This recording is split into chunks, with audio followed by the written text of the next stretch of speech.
REET exam में आज page number भाग 2 में 85 पे है राजस्थान शिक्षक पात्रता परीक्षा 2011। तो उसमें पहले बाल विकास देखते हैं, फिर बाद में देखेंगे। लिखा है, कौन सा कथन विकास के बारे में सत्य नहीं है? विकास अंतःक्रिया का फल है, बिल्कुल सत्य है। विकास एक व्यवस्थित श्रृंखला का अनुगामी है, बिल्कुल सही है। विकास एक व्यक्तिगत प्रक्रिया है, ये भी सही है। लेकिन चौथा जो सेंटेंस लिखा है, विकास विशिष्ट से सामान्य की ओर होता है, ना ना ना, सामान्य से विशिष्ट की ओर होता है, तो यही गलत है। बाकी सब सही है। अंतःक्रिया का फल होता है, व्यवस्थित श्रृंखला का अनुगमन करता है, या व्यक्तिगत प्रक्रिया है। विकास सामान्य से विशिष्ट की ओर होता है। विकास गुणात्मक एवं मात्रात्मक दोनों होता है। दूसरा क्वेश्चन है, बालकों की सोच अमूर्तता की अपेक्षा मूर्त अनुभवों एवं प्रत्ययों से होती है, यह अवस्था कौन सी है? तो जीन पियाजे के अनुसार बालक की 7 से 12 वर्ष की अवस्था मूर्त संक्रियात्मक अवस्था या ठोस संक्रियात्मक अवस्था होती है, जिसमें बालक वस्तुओं के मूर्त रूप या उसकी अवस्था के आधार पर सरलता से मानसिक सक्रियता से अपना समस्या का समाधान कर लेता है। 7 से 12। मानव विकास किन दोनों के योगदान का परिणाम है? तो मानव विकास वंशानुक्रम एवं वातावरण के अंतःक्रिया का परिणाम है तथा इसी के द्वारा मानव विकास का निर्धारण होता है। अच्छा, पियाजे के अनुसार बौद्धिक विकास का निर्धारक तत्व नहीं है। देखिए, जीन पियाजे के अनुसार बौद्धिक विकास के निर्धारक तत्व निम्न है: संवेदना है, अवलोकन है, स्मृति है, चिंतन है, निर्णय है, भाषा है। तो संवेदना में जैसे प्रत्यक्षीकरण अनुभव हो गया, अवलोकन में जैसे ध्यान हो गया, स्मृति में जैसे कल्पना हो गई, चिंतन में जैसे तर्क हो गया, निर्णय में जैसे बुद्धि हो गई, भाषा में अधिगम हो गया। अतः सामाजिक संचरण जो है बौद्धिक विकास का निर्धारक तत्व नहीं है। बाकी अनुभव, संतुलीकरण, ये सब है ना। संवेदना, अवलोकन, स्मृति, चिंतन, निर्णय, भाषा, प्रत्यक्षीकरण मतलब अनुभव, ध्यान, कल्पना, तर्क, बुद्धि, अधिगम। 5वां क्वेश्चन है, विशेष आवश्यकता वाले बच्चों को पढ़ाने के लिए कौन सी व्यूह रचना अधिक उपयुक्त है? तो विशेष आवश्यकता वाले बालकों को पढ़ाने के लिए सहकारी अधिगम तथा पीयर ट्यूटरिंग व्यूह रचना सर्वाधिक उपयुक्त है। विशेष आवश्यकता वाले बालकों को पढ़ाने के लिए सहकारी अधिगम तथा पीयर ट्यूटरिंग व्यूह रचना सर्वाधिक उपयुक्त है। समस्या के अर्थ को जानने की योग्यता वातावरण के दोषों, कमियों एवं रिक्तियों के प्रति सजगता विशेषता है। देखिए, सृजनशील बालक समस्या के अर्थ को जानने की योग्यता, वातावरण के दोषों, कमियों एवं रिक्तियों के प्रति सजगता विशेषता क्या है? देखिए, सृजनशील बालक नवाचारी होते हैं, जो जानने की योग्यता रखते हैं, साथ ही वातावरण के दोषों, कमियों एवं रिक्तियों के प्रति सजग भी होते हैं। सृजनशील बालक नवाचारी होते हैं, जो जानने की योग्यता रखते हैं, साथ ही वातावरण के दोषों, कमियों और रिक्तियों के प्रति सजग भी रहते हैं सृजनशील बालक। तो इसमें सही हो जाएगा कि समस्या को अर्थ को जानने की योग्यता, वातावरण के दोषों, कमियों एवं रिक्तियों के प्रति सजगता विशेषता किसकी है? तो सृजनशील बालकों की। प्रतिभाशाली बालकों की नहीं, सामान्य बालकों की नहीं, सृजनशील बालकों की। अगला क्वेश्चन है कि एक कॉलेज जाने वाली लड़की ने फर्श पर कोट फेंकने की आदत डाल ली है। लड़की की मां ने उससे कहा कि कमरे से बाहर जाओ और कोट को खूंटी पर टांगो। लड़की अगली बार घर में प्रवेश करती है, कोट को हाथ पर रखकर अलमारी की तरफ जाकर कोट को खूंटी पर टांग देती है। यह काहे का उदाहरण है? तो यह उदाहरण है उद्दीपन अनुक्रिया अधिगम का। इसे प्रयास एवं त्रुटि का सिद्धांत भी कहते हैं। उद्दीपन अनुक्रिया अधिगम का इसे प्रयास एवं त्रुटि का सिद्धांत भी कहते हैं। बाह्य अभिप्रेरणा में समावेशित किया जाएगा। तो किसी व्यक्ति को कार्य करने के लिए किसी बाहरी स्रोत में दिया गया प्रेरणा बाह्य प्रेरणा कहलाता है।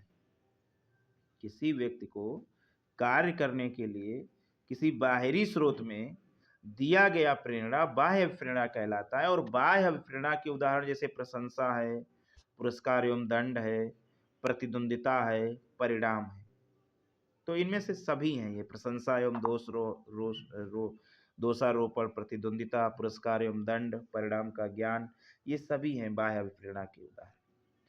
नवा क्वेश्चन है, जिस प्रक्रिया में व्यक्ति दूसरों के व्यवहार को देखकर सीखता है ना कि प्रत्यक्ष अनुभव के, उसको क्या कहते हैं? तो उसको सामाजिक अधिगम कहते हैं। समाज से व्यक्ति बहुत प्रभावित रहता है और समाज में होने वाले कार्य एवं व्यवहार से व्यक्ति को उसी के अनुरूप कार्य एवं व्यवहार का अनुसरण करना होता है। इसे ही सामाजिक अधिगम कहते हैं। अधिगम निर्योग का लक्षण क्या है? देखिए, अधिगम निर्योग का लक्षण बाधा या विकार है जिसके कारण अधिगम श्रृंखला पूर्ण नहीं हो पाती। अधिगम निर्योग का लक्षण बाधा और विकार है जिसके कारण अधिगम श्रृंखला पूर्ण नहीं हो पाती। अधिगम को प्रभावित करने वाला व्यक्तिगत कारक है। तो अधिगम को प्रभावित करने वाला व्यक्तिगत कारण जो है वो परिपक्वता एवं आयु है। प्रत्येक व्यक्ति अपनी परिपक्वता एवं आयु के आधार पर ही अधिगम का कार्य कर सकता है। यदि कोई अधिगम कार्य व्यक्ति के परिपक्वता एवं आयु के समायोजन में नहीं होगा तो व्यक्ति अधिगम को नहीं प्राप्त कर सकता है। तो अधिगम को प्रभावित करने वाला व्यक्तिगत कारक क्या है? परिपक्वता एवं आयु। बाकी संचार के साधन ये अधिगम को प्रभावित नहीं कर सकते हैं व्यक्तिगत रूप से। अध्यापक, समस्या, समवयस्क समूह नहीं।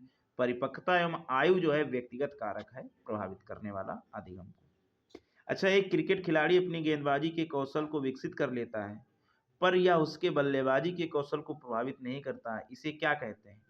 तो इसे कहते हैं शून्य प्रशिक्षण अंतरण।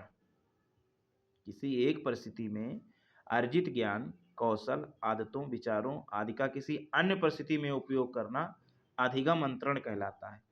जब व्यक्ति का पूर्व अर्जित ज्ञान, अनुभव या प्रशिक्षण का प्रभाव नवीन ज्ञान अर्जित करने की प्रक्रिया पर नहीं पड़ता तो इसे शून्य अधिगम अंतरण कहते हैं।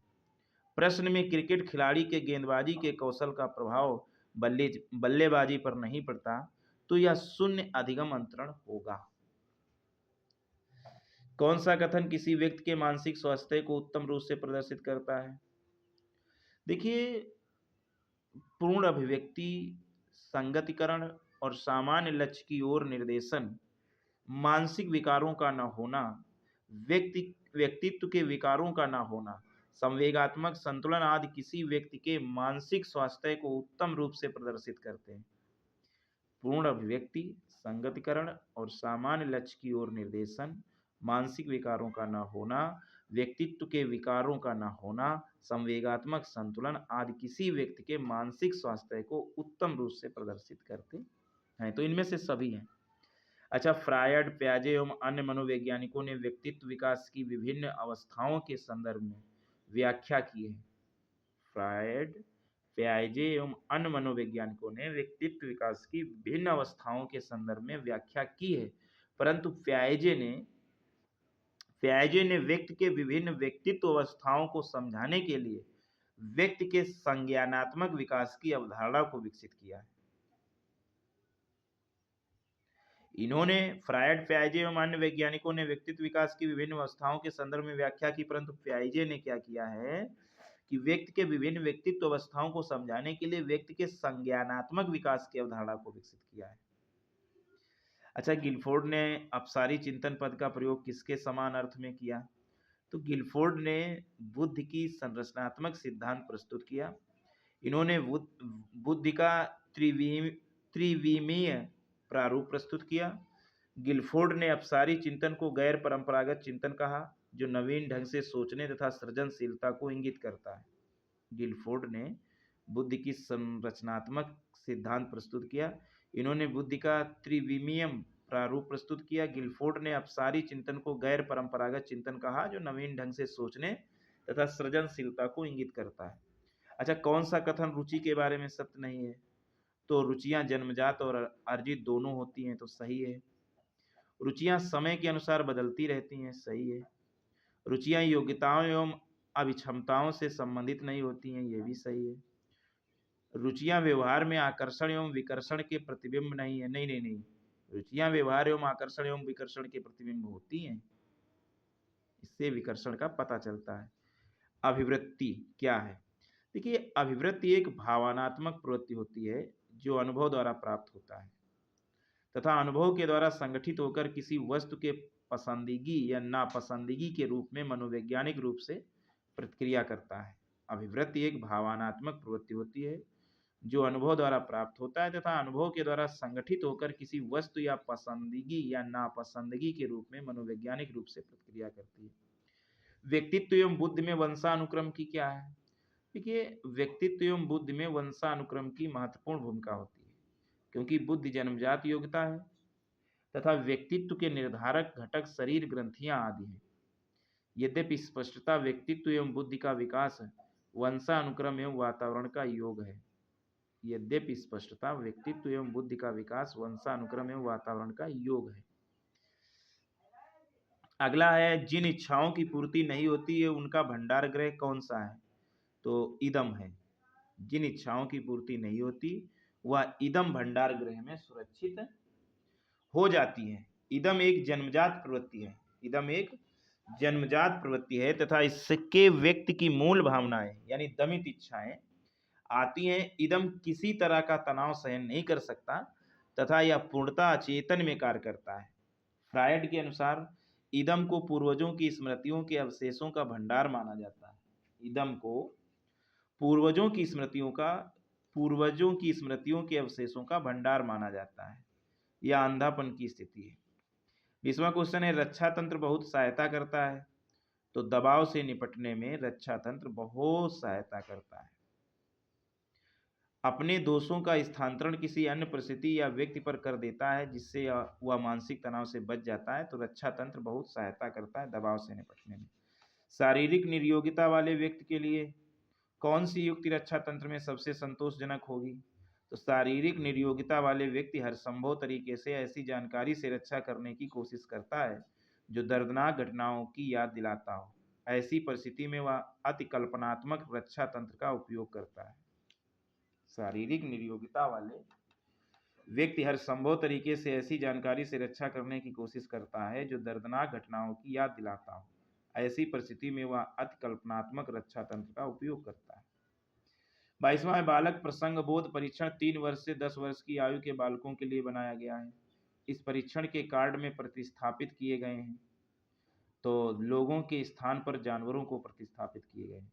बालक प्रसंग बोध परीक्षण 3 वर्ष से 10 वर्ष की आयु के लिए किया जाता है। इस परीक्षण के कार्ड का प्रयोग किया जाता है जिसमें विभिन्न प्रकार के जानवरों का चित्र बना रहता है। सृजनशीलता के पोषण के लिए एक अध्यापक को निम्न में से किस विधि की सहायता लेनी चाहिए? सृजनशीलता के पोषण के लिए एक अध्यापक को किस विधि की सहायता लेनी चाहिए? तो सृजनशीलता एक विचार है जो एकदम नए विज्ञान या पुराने विचारों में नए विचार का समावेश होता है। सृजनशीलता एक विचार है जो एकदम नए विज्ञान या पुराने विचारों में नए विचार का समावेश होता है। अध्यापक को सृजनशील बालकों को शिक्षा देने के लिए या उसके विचारों को पोषण देने के लिए ब्रेन स्टार्मिंग विचारावेश विधि की सहायता लेनी चाहिए। कौन सा कथन सही नहीं है?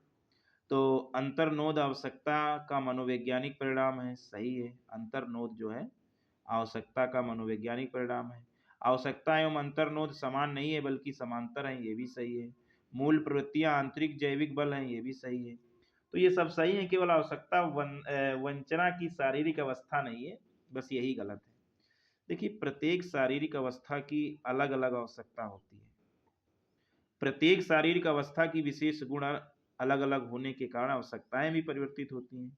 बिना आवश्यकता की पूर्ति किए शरीर का पोषण पूर्ण सही तरीके से नहीं किया जा सकता है। 25वां क्वेश्चन है कि शिक्षा का अधिकार अधिनियम 2009 में एक अध्यापक के लिए न्यूनतम कार्य करने की कितने प्रति सप्ताह निर्धारित किए गए थे? तो 2009 में जो अधिनियम पारित हुआ था उसमें प्रत्येक अध्यापक को एक सप्ताह में 45 घंटे काम करने का निर्धारित किया गया था। शिक्षा का अधिकार अधिनियम 2009 में एक अध्यापक को निम्न में से किस दायित्व को पूरा करना होगा? तो विद्यालय में नियमित रूप से समय पर उपस्थित होना होगा, पाठ्यक्रम का संचालन पूरा करना होगा, संपूर्ण पाठ्यक्रम को निर्धारित समय पर पूरा करना होगा। ये सारी विशेषताएं जो है करनी होंगी। अनुशासन बनाए रखना होगा, बच्चों को मानसिक एवं शारीरिक दंड न देना होगा, निर्धारित पाठ्यक्रमों को निर्धारित समय में पूरा करना होगा, पाठ्यक्रम पूरा करना होगा, ये सब है। राष्ट्रीय 27वां क्वेश्चन है, राष्ट्रीय पाठ्यक्रम रूपरेखा 2005 में शांति शिक्षा को बढ़ावा देने के लिए कुछ क्रियाओं की अनुशंसा की गई। पाठ्यक्रम रूपरेखा में किसे सूचीबद्ध किया गया? तो महिलाओं के प्रति आदर एवं जिम्मेदारी का दृष्टिकोण विकसित करने के लिए कार्यक्रम आयोजित किए जाएं, ये जो है सूचीबद्ध किया गया पाठ्यक्रम रूपरेखा में। प्रत्येक समय अंतराल पर महिलाओं के प्रति आदर एवं जिम्मेदारी का दृष्टिकोण विकसित करने के लिए कार्यक्रम आयोजित किए जाएं। अब राष्ट्रीय पाठ चर्चा की रूपरेखा 2005 में बातचीत की गई किस पर? तो 2005 की रूपरेखा में निम्न बातें की गई। ज्ञान का विकास किया जाए, शिक्षण के लिए सुव्यवस्थित पाठ्यक्रम निर्धारित किया जाए, पाठ्यक्रम सरल हो, इन बातों पर बात की गई। ज्ञान का विकास किया जाए, शिक्षण के लिए सुव्यवस्थित पाठ्यक्रम निर्धारित किया जाए और पाठ्यक्रम निर्धारित किया जाए, सरल हो, इन पे बात की गई। क्रियात्मक अनुसंधान का उद्देश्य क्या है? तो क्रियात्मक अनुसंधान का मुख्य उद्देश्य विद्यालय का वातावरण सुधारना तथा शिक्षण प्रणाली को सुगम एवं सुव्यवस्थित करने के लिए विकसित करना है। सुगम वातावरण सुधारना तथा शिक्षण प्रणाली को सुगम एवं सुव्यवस्थित करने के लिए विकसित करना है। तीसवां है, राष्ट्रीय पाठ्यचर्या रूपरेखा 2005 के अंतर्गत परीक्षा सुधारों में किस सुधार को सुझाया गया है? तो राष्ट्रीय पाठ्यचर्या चर्चा रूपरेखा 2005 के अंतर्गत परीक्षा सुधारों के लिए सतत, निरंतर एवं व्यापक मूल्यांकन अपनाने पर सुझाव दिया गया। राष्ट्रीय पाठ्यचर्या रूपरेखा 2005 के अंतर्गत परीक्षा सुधारों के लिए सतत, निरंतर एवं व्यापक मूल्यांकन अपनाने पर सुझाव दिया गया। तो ये तो 30 क्वेश्चन हुए। अब हिंदी का देखते हैं। कौन वर्ण घोष नहीं है? तो ए तो है घोष वर्ण, आ है घोष वर्ण, डा डलिया है घोष, छा छत्री है। जिन ध्वनियों में उच्चारण में स्वर तंत्रियां झंकृत नहीं होती उन्हें अघोष कहा जाता है, और जिनके उच्चारण में स्वर तंत्रियां झंकृत हो जाती हैं उन्हें घोष कहा जाता है। अघोष वर्ण जैसे का है, खा है, चा है, छा है, टा है, ठा ठठेरा है, ता तकली है, था थन है, पा पतंग है, फा फल है, सलजम है, सा षटकोण वाला सा, तीनों सा भी अघोष ही है, घोष है। प्रत्येक वर्ग का तीसरा, चौथा और पांचवा वर्ण, तीसरा, चौथा और पांचवा वर्ण जो है घोष वर्ण होता है, और सभी स्वर वर्ण या, रा, ला, वा और हा घोष वर्ण है। तीसरा, चौथा, पांचवा वर्ण ये घोष वर्ण है, सभी स्वर घोष वर्ण है, और या, रा, ला, वा ये है, और हा घोष वर्ण है। तो कौन सा घोष नहीं है? तो छा छत्री जो नहीं है वही नहीं है। तीसरा, चौथा, पांचवा इधर आ गया, उधर निकाल दो उधर। जिस शब्द में ऋषि स्वर नहीं है, तो इसमें रिवाज में नहीं, बाकी कृपा में, दृष्टि में, कृष्ण में, तो ये तो है ऋषि। किन ध्वनियों के अनुसार कहा जाता है? तो स्वर के बाद आने वाले नासिक ध्वनियां, स्वर के बाद आने वाली नासिक ध्वनियों को अनुस्वार कहा जाता है। किस शब्द में गुण संधि है? तो भारतेंदु शब्द में गुण संधि है। भारतेंदु जो है गुण शब्द होगा। जब आ या बड़ा आ के बाद ई या बड़ी ई आए तो दोनों का ए हो जाता है। यहाँ पर भारतेंदु का विच्छेद जब होगा तो भारत प्लस इंदु, अर्थात छोटा आ के बाद में छोटी इंदु आएगा तो ए हो जाएगा, अतः भारतेंदु में गुण संधि है। जबकि सिंधुर में दीर्घ संधि है तथा लोकेश्वर में वृद्धि संधि है, लोकेश्वर। अच्छा, वृक्ष छाया, वृक्ष छाया संधि विच्छेद होगा, तो इसका होगा वृक्ष प्लस छाया, संधि विच्छेद वृक्ष प्लस छाया होगा। यह व्यंजन संधि का उदाहरण है। जब सा या ता वर्ग, सा या ता वर्ग से पहले या बाद में षटकोण वाला सा या चा वर्ग आए तो सा और ता वर्ग चा वर्ग हो जाता है। अच्छा, समश्रु शब्द का तद्भव स्वरूप क्या होगा? तो समश्रु का होगा मूछ, समश्रु का होगा मूछ, समश्रु शब्द का तद्भव शब्द होगा मूछ। आंसू का अश्रु, ससुर का ससुर, तद्भव ससुर या ससुर। विपरीत अर्थ का बोध कराने वाले शब्द को कहते हैं विलोम शब्द। वर्ण शब्द का अर्थ नहीं होता है, रंग होता है, अक्षर होता है, जाति होता है, आकाश नहीं होता है। कौन सा शब्द कमल का पर्यायवाची नहीं है? तो जलज तो है, अंबुज है, पंकज है, मनसिज नहीं है। मनसिज कमल का पर्यायवाची शब्द नहीं है, बल्कि मनसिज मीन्स कामदेव होता है। कामदेव के अन्य भी पर्यायवाची शब्द हैं। कौन कौन? मदन, मनमथ, मार, मनसिज, पंचसर, काम, अनंग आदि। और कमल के पर्यायवाची पंकज, नीरज, जलज, तोयज, तोयज, अंबुज, अरविंद, सरसिज। जिसका मन व ध्यान पूरी तरह दूसरी तरफ हो उसे क्या बोलेंगे? उसे बोलेंगे अन्य मनस्क। इसका मन व ध्यान दूसरी तरफ हो उसके लिए एक शब्द अन्य मनस्क होता है। अभिधा शब्द शक्ति में अभिधा शब्द शक्ति में वाचार्थ प्रकट होता है। वह शब्द शक्ति या शब्द का व्यापार जिससे साक्षात सांकेतिक या मुख्य अर्थ का बोध होता है। मुख्यतः प्रथम अर्थ का बोध कराने के कारण इसे मुख्य या अभिधा कहते हैं और इससे निकलने वाला मुख्य अर्थ ही वाचार्थ है। भाववाचक संज्ञा के अंतर्गत आते हैं तो गुणदोष आदि आते हैं। जो संज्ञा किसी व्यक्ति या वस्तु के जाति या गुण का बोध करती है उसे भाववाचक संज्ञा कहते हैं, या जो संज्ञा व्यक्तिवाचक जातिवाचक संज्ञा के गुणों का बोध कराती है उसे भाववाचक संज्ञा कहते हैं, जैसे पांडित्य, लड़कपन, बचपन, मूर्खता आदि। मदन काली पतलून पहनकर खेलने आया, इसमें विश्लेषण कौन है? तो काली पतलून, काली जो है वो विश्लेषण है। वहां मोहन के कोई नहीं था, तो वाक्य में रिक्त स्थान पर प्रयुक्त हुआ अलावा। वहां मोहन के कोई नहीं था, वहां मोहन के अलावा कोई नहीं था, इस वाक्य में रिक्त स्थान पर अलावा शब्द प्रयुक्त हुआ है। हमें सफलता मिलने तक प्रयास करना चाहिए, इस वाक्य में तक क्या है? तो तक संबंध बोधक अव्यय है। हमें सफलता मिलने तक प्रयास करना चाहिए, इस वाक्य में तक जो है ये संबंध बोधक अव्यय है। जो अव्यय संज्ञा के बहुधा पीछे आकर उसका संबंध वाक्य के किसी दूसरे शब्द के साथ बताता है उसे संबंध बोधक अव्यय कहते हैं, जैसे तक, भर, बिना, बाद, द्वारा, लिए। तो इसीलिए उपयुक्त दिए गए वाक्य में हमें सफलता मिलने तक प्रयास करना चाहिए में तक शब्द संबंध बोधक अव्यय रूप है। को और के लिए किस कारक के चिन्ह है? देखिए, को और के लिए संप्रदान कारक के चिन्ह है। जिसके लिए कुछ किया जाए या जिसको कुछ दिया जाए इसका बोध कराने वाले शब्द के रूप को संप्रदान कारक कहते हैं। को और के लिए का प्रयोग संप्रदान कारक के साथ होता है। कारक की संख्या 8 है, जैसे कर्ता का कारक होता है ने, कर्म का को, करण का से, संप्रदान का को या के लिए, अपादान का से यानी अलगाव के लिए, संबंध का का, की, के, रा, री, रे, अधिकरण का में या पर, संबोधन का हे, अरे, अजी। उद्देश्य और विधेय किसके अंग हैं? तो भैया वाक्य के हैं। तेंदुलकर ने 1 ओवर में 5 छक्के लगाए, इस वाक्य में उद्देश्य क्या है? 1 ओवर में 5 छक्के लगाए। नहीं, उद्देश्य तो तेंदुलकर है।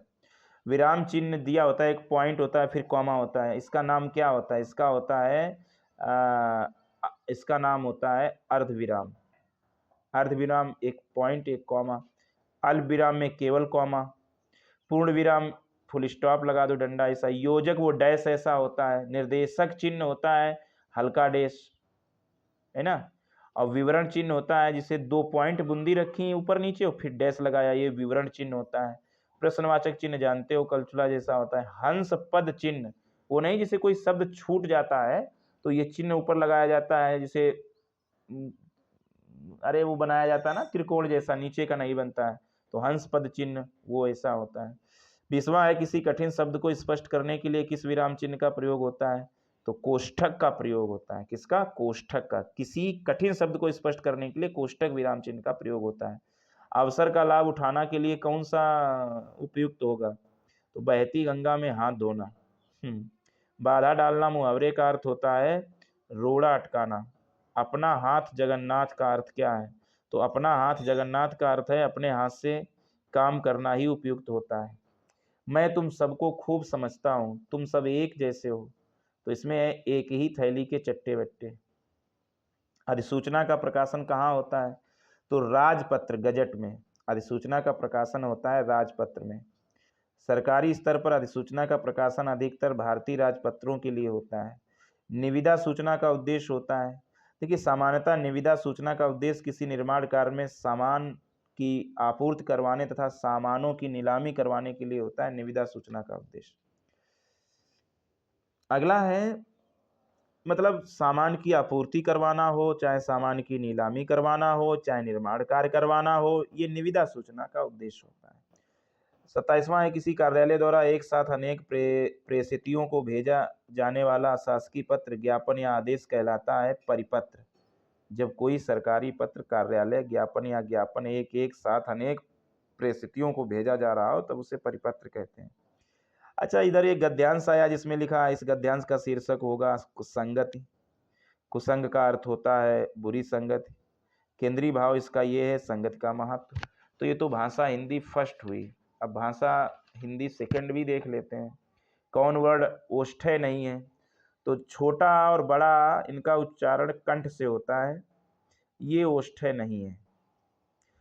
छोटो और बड़ो उच्चारण ओष्ठ से है, वट का भी उच्चारण दंतोष्ठ से है, तो इसमें छोटा आ नहीं है।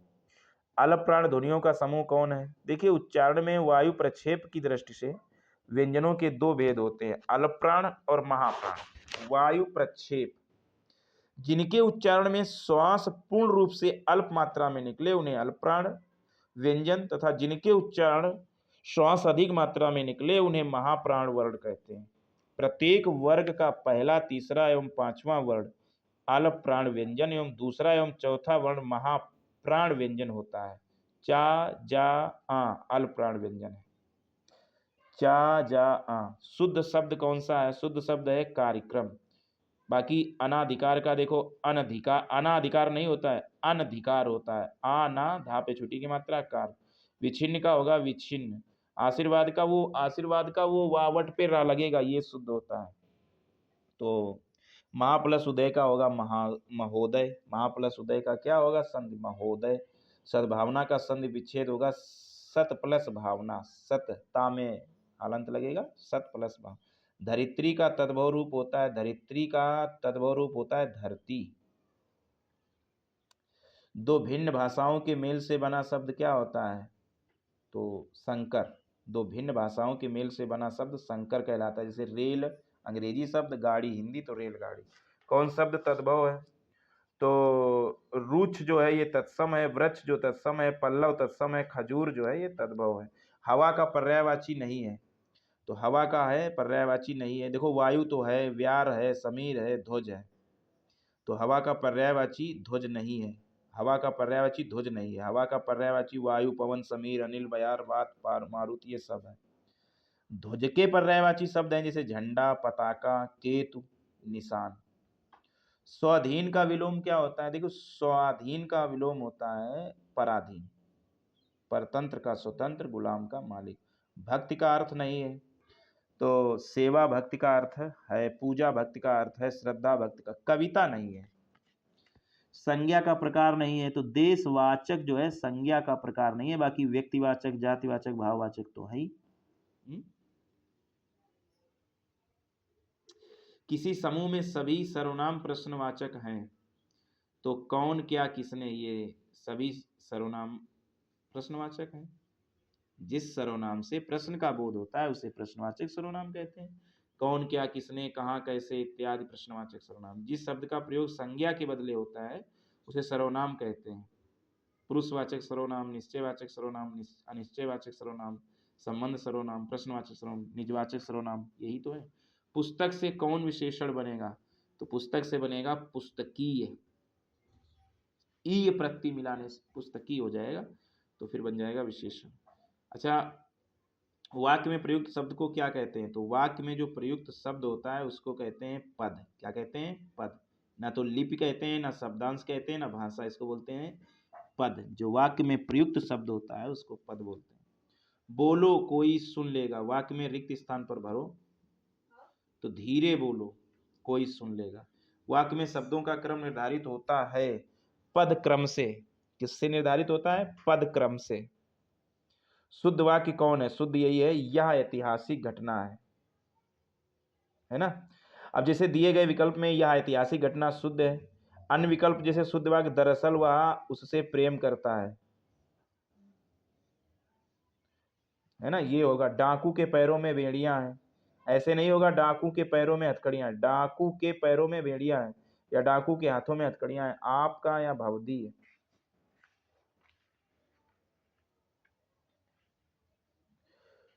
योजक चिन्ह हमने बताया था ना, डैश जैसा होता है ना।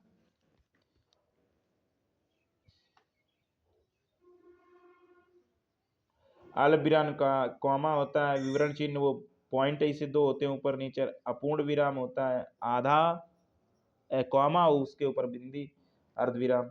लाघव चिन्ह का प्रयोग होता है, तो लाघव चिन्ह जो नहीं होता है, मतलब गोल गोल बना दिया जाए, छोटा गोला, किसी बड़े अंश का संक्षिप्त रूप लिखने के लिए इसे संक्षेप सूचक भी कहते हैं लाघव चिन्ह को। जैसे रा लो से आ, तो राजस्थान लोक सेवा आयोग, इसको लाघव चिन्ह बोलते हैं। मतलब किसी फुल फॉर्म को अगर उसमें लिखना है शॉर्ट में, तो पॉइंट नहीं हिंदी में लिखे होते हैं जो गोल गोल बना होता है, क्योंकि इंग्लिश में तो पॉइंट ही से काम चल जाता है, लेकिन हिंदी में उसमें गोल गोल, उसको लाघव चिन्ह कहते हैं या संक्षेप सूचक कहते हैं। गड़े मुर्दे उखाड़ना का अभिप्राय होता है पुरानी बातों को दोहराना। किसी के सामने मेरी आदत में नहीं है, क्या नहीं, हाथ फैलाना मेरी आदत में नहीं है। बीगी बिल्ली होना अर्थात डर जाना। कौन मुहावरा नहीं है, तो लाल पीला होना, ये तो मुहावरा है। सब्ज बाग दिखाना, ये भी सही है। लाल पीला होना मतलब आग बबूला होना या गुस्सा होना, सब्ज बाग दिखाना या लालच देकर बहकाना। हरा की हरा सूझना, तो सबको एक जैसा समझना। पीला मुंह करना, ये मुहावरा नहीं है, पीला मुंह करना। नौकरी चाहने के लिए लिखा जाएगा आवेदन पत्र। देखिए, नौकरी पाने के लिए आवेदन पत्र लिखा जाता है।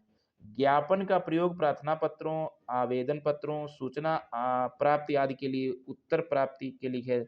जबकि कोई सरकारी पत्र, कार्यालय ज्ञापन को एक साथ अनेक प्रसिद्धियों को भेजा जाता है, तो उसे परिपत्र कहते हैं। किसी सूचना को समाचार पत्र में प्रचार हेतु छपवाना विज्ञापन होता है। विज्ञप्ति जारी करने वाले अधिकारी का पद नाम होता है, विज्ञप्ति जारी करने वाले अधिकारी का पदनाम होता है सबसे नीचे दाहिनी ओर। सरकारी विभाग अपनी योजनाओं को जानकारी जनता के देने के लिए जारी करता है क्या, तो विज्ञप्ति जारी करता है। क्या जारी करता है, विज्ञप्ति जारी करता है।